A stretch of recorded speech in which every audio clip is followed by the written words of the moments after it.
sa 9 sa Pebrero na atay kuha o. Muna itong kuha ron. Duha ka king mackerel. Apit sa 9 sa Pebrero year 2025. At tambahan gyud kini usa lang sa mga 12 siguro ni 12 11 at ako man lapad siya. Ang kamoto.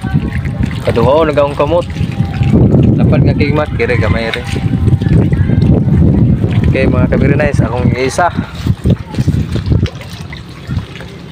Dera, dako.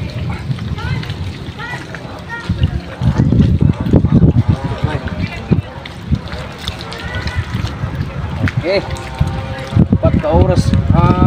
Hapit na lang muna mga 1 ka oras taga-sugod o 4 ka oras. Kailangan. So mga kabirinays, ito pa yung unang king mac.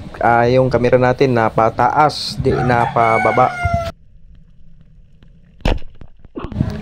At ayun, sa pool, patang linaw na. So hinila natin kasi malaki itong king mac mga kabirinays. Naubos yung red line ko. Nasa 14.1 kilograms to mga kabirinays yung scale niya. So ayun oh. Buti na lang di nakawala mga kabirinays kasi yung shop ko nasa, tingnan nyo mga kabirinays, talagang given talaga sa Panginoon yan mga kabirinays, bigay sa ating Panginoon. To this dive mga kabirinays, safety is our priority. Think safety, act safely. May mga tira naman tayo mga kabirinays na puro misyat o mintis. Ito gaya nito mga kabirinays, sinundan ko yung king mackerel pero ang dami nila. So nag-ano lang ako dito, nag-select. Yan ang pinakamalapit. So ayun. Di nga tinamaan. Sipyat pa yun. At gaya naman ito, sinusukat yung depth mo. So yung king mackerel, yung behavior niya is medyo yung buntot niya na mabilis. So wag na nating i-post nating limit. Balik na tayo agad sa itaas kasi malalim pa yan na. At mayroon pa ding isa mga kabirinays na miss-shot again. So ayun no, sinundan ko, nagpi-pre-pull at bumalik siya, umiikot oh. So talagang shooting line na ata ito pero di nga tinamaan. At balik na naman tayo kasi may nakita tayo after 15 minutes. May dalawang king mackerel oh.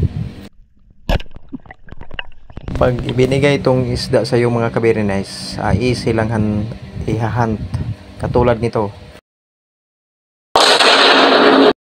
At ayun, sa pool, kwartang linaw na din para sa pista sa aming lungsod yun mga kabirinays. At nagre-reel na tayo agad. At ayun, may kita na. So unti-unti nating hinila yung ating line. So again sa mga speros dyan, ang itong paghahunt sa katulad ko na ibang technique ng king mackerel, wala ito sa rip mga kabirinays. Nasablo na po ito. So dubling ingat tayo dito. Mahirap to mga kabirinays kasi may decoy ka pa. At yung dito rin nalalaman natin yung unsafe condition at unsafe act. So yung dalawa mga kabirinays, dapat na malaman mo yan para safe yung mga ginagawa mo sa dagat. Katulad ng weights ko mga kabirinays, so unsafe act yun kasi mabigat. Pero may opposite naman yun, yung floater ko, doon lang ako sakay para di ako mapagod. So anytime yung pagdadive ko sa ilalim, nasa 15 to 20 meters, pero di lang ako nag-pre-pull. At pag nasa 25 meters na yung lalim, so balik na ako kasi nagsisignal na yung line at saka yung utak ko na di na kaya, so balik. Bahala na yung mga isda na malapit na pero hindi pa rin mahabol, so bahala na yan. Mga kabirinays, sa larangan ng spearfishing po, sana nasa maayos na kondisyon ka at sa tamang pag-iisip kung paano ihahunt tong mga isdang to. Don't push your limit. Mga kabirinays, karon pizza 9 sa Pebrero. Nagadive tani ka itong spot karon.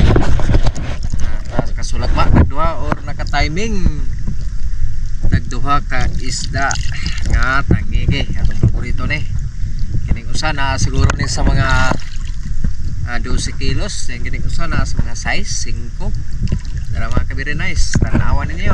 So sa mga beginners po nga espero dyan, double ingat kayo sa pagsisisid kasi madami pang matutunan nyo, especially yung unsafe condition at unsafe act.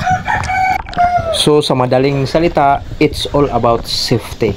Pista Dalagite, Pizza 9 sa Pebrero, year 2025. Salamat mga kabirinays, salamat sa atong labong makagigagahong nga gitagaan kag dakong grosyero nga lawa.